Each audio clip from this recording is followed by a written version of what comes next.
মনোনীত করেছি সম্মিলিত ছাত্রদের মাধ্যমে এই প্যানেলের আজকে যাদেরকে আমরা নির্বাচিত হয়েছি তাদের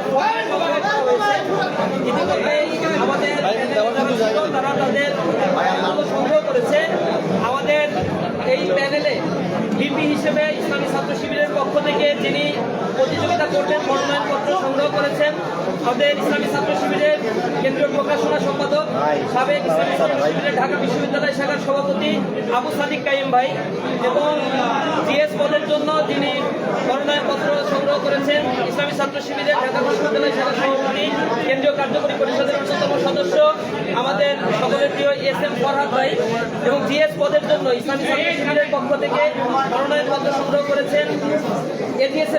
এজিএস পদের জন্য মনোনয়নপত্র সংগ্রহ করেছেন আমাদের প্রিয় ভাই ঢাকা বিশ্ববিদ্যালয়ের ইসলামী ছাত্র শিবিরের সম্মানিত সেক্রেটারি